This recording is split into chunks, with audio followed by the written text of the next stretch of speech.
Pagi tadi berhubung internet di rumah tidak bisa disambung, jadi kami beribadah mandiri atau ibadah manual. Saya, suami, dan anak saya yang masih bayi. Kami doa dan baca firman Tuhan. Tuhan memberikan sebuah rema di dalam 2 Tawarik 7 ayat 11 sampai 22. Di situ mengenai Tuhan ketika dia menampakkan diri kepada Salomo. Jadi Salomo adalah anak Daud. Saat membangun bait suci. Nah, jadi Tuhan mau menguduskan tempat kemah kudusnya atau bait sucinya, dan ini di perjanjian lama. Jadi ada sebuah rahasia besar mengenai apa yang terjadi hari-hari ini. Karena ini perjanjian lama, kalau gambaran di dalam perjanjian baru, bait Allah adalah tubuh kita. Jadi Tuhan, dia menampakkan diri kepada Salomo. Dan dia bicara bahwa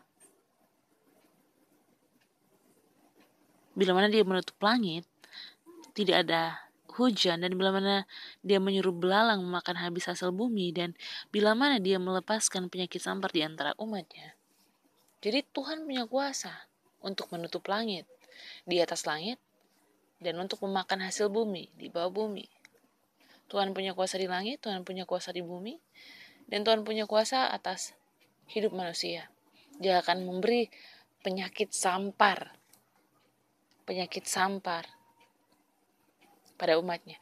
Jadi penyakit sampar itu, kebanyakan yang terjadi penyakit sampar itu pada ternak. Nah, penyakit sampar itu ciri-cirinya seperti apa? Seperti virus yang sekarang sedang merajalela.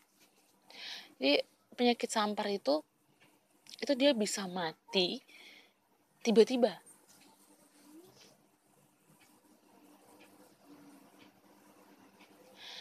Dan Tuhan bilang, dan umatku yang atasnya namaku disebut. Jadi istilahnya di dalam doa, umatku yang atasnya namaku disebut. Jadi yang berdoa di dalam nama Tuhan Yesus, di dalam nama Bapa, Allah Bapa, merendahkan diri. Yang pertama merendahkan diri, yang kedua berdoa, dan yang ketiga mencari wajah Tuhan. Merendahkan diri, berdoa, dan mencari wajah Tuhan. Semua orang bisa. Semua orang Kristen bisa yang menyebut nama Tuhan. Siapapun yang menyebut nama Tuhan dalam jadi kan yang menyebut nama Tuhan itu Kristen kan? Merendahkan diri, berdoa, dan mencari wajah Tuhan. Belum cukup. Jadi orang Kristen itu belum cukup. Makanya jadi orang Kristen itu mudah. Tapi taat itu pilihan. Yang pertama merendahkan diri, berdoa, mencari wajah Tuhan. Lalu, the point is, berbalik dari jalan-jalannya yang jahat. Kalau dulu misalnya kamu orangnya suka menipu, atau saya dulu orangnya suka menipu, saya dulu pernah terlibat dalam narkoba, berbalik berarti sekarang saya sudah tidak lagi. Jadi berbalik itu artinya dulu, waktu itu, sebelumnya arah saya ke sana kan, sekarang berbalik, muter balik, ada usaha. Berbalik dari jalan-jalan yang jahat. Maka Tuhan bilang ayat 14, Dan umatku yang atasnya namaku disebut merendahkan diri, berdoa dan mencari wajahku, lalu berbalik dari jalan-jalannya yang jahat, maka aku akan mendengar dari sorga dan mengampuni dosa mereka serta memulihkan negeri mereka. Jadi setelah ketiga hal itu dilakukan oleh umatnya Tuhan yang memanggil nama Tuhan, merendahkan diri, berdoa dan mencari wajah Tuhan, lalu berbalik dari jalan-jalannya yang jahat, istilahnya bertobat, maka Tuhan akan mendengar dari sorga. Tuhan mendengar dari sorga dan mengampuni dosa. Tuhan dengar doa dan Tuhan ampun dosa, serta Tuhan memulihkan negeri mereka. Yang jadi pertanyaan saya adalah, kenapa Tuhan dan Dia akan mendengar dari surga? Maka aku akan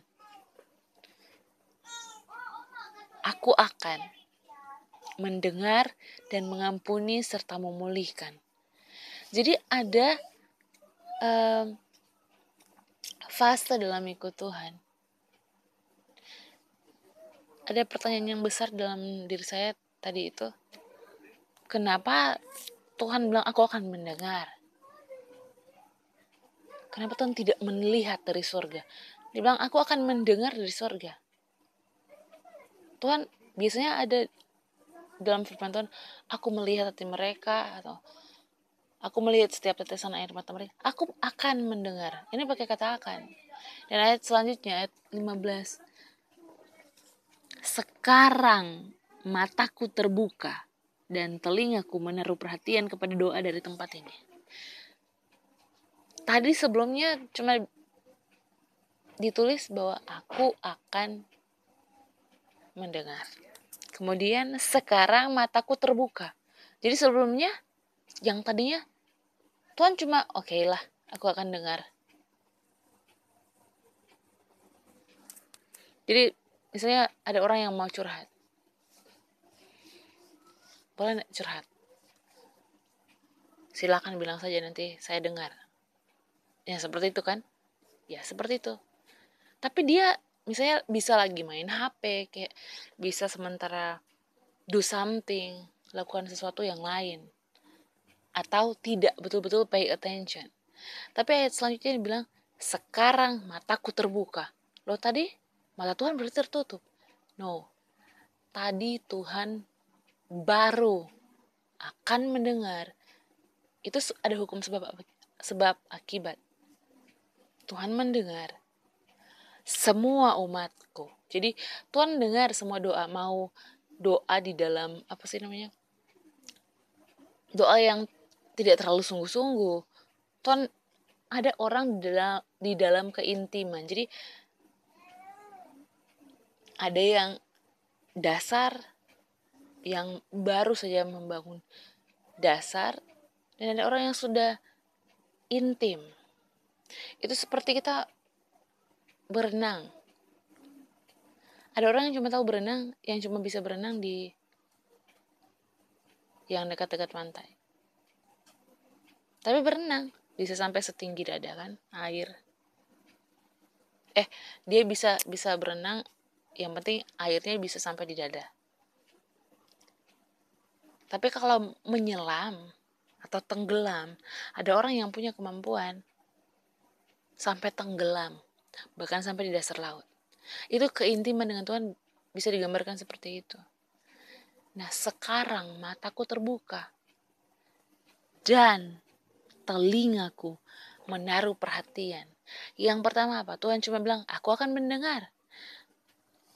Tapi setelah dia mendengar, dia bilang, aku akan mendengar dari surga dan mengampuni dosa mereka dan memulihkan negeri mereka.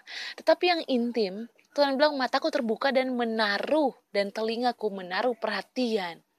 Istilahnya Tuhan mau dengar ini apa sih? Apa lagi sih? Dia mau bilang apa lagi sih? Menaruh perhatian. Beda dengan oke, aku akan dengar. Ayat 19, tetapi jika kamu ini berbalik dan meninggalkan segala ketetapan dan perintahku yang telah kuberikan kepadamu, dan pergi beribadah kepada Allah lain dan sujud menyembah kepadanya, maka aku akan mencabut kamu dari tanahku yang telah kuberikan kepadamu, dan rumah ini yang telah kukuduskan bagi namaku akan kubuang dari hadapanku, dan akan kujadikan kiasan dan sindiran di antara segala bangsa. Oke, jadi Tuhan bilang begini, tetapi jika kamu, setelah kamu bertobat, kamu balik lagi dalam keadaan kamu yang sebelumnya. Makanya ada makna kiasan di perjanjian baru.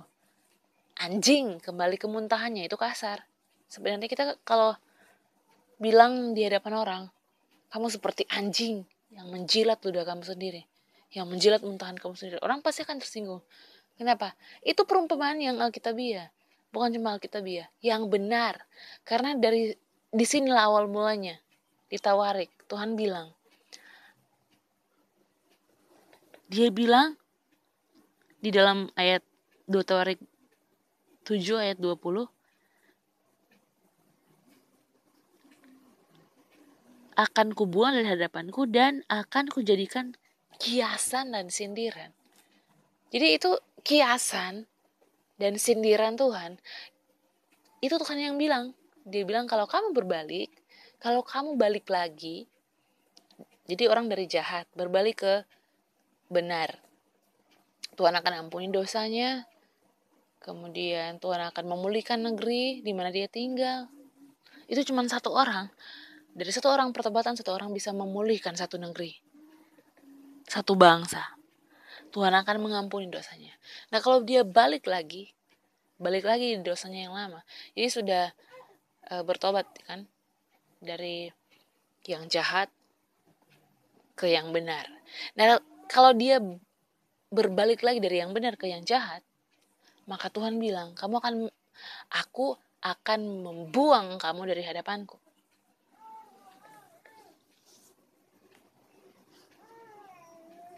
Dan menjadi kiasan dan sindiran. Itu seperti apa? Nah itu makanya Tuhan bilang kalau orang yang berbalik, bilang kamu tidak lebih baik daripada anjing, seekor anjing. Anjing kembali kepada muntahannya, dan babi kembali kepada kubangannya. Itu kiasan Tuhan. Jadi jangan marah kalau ada orang yang sering dibilang begitu.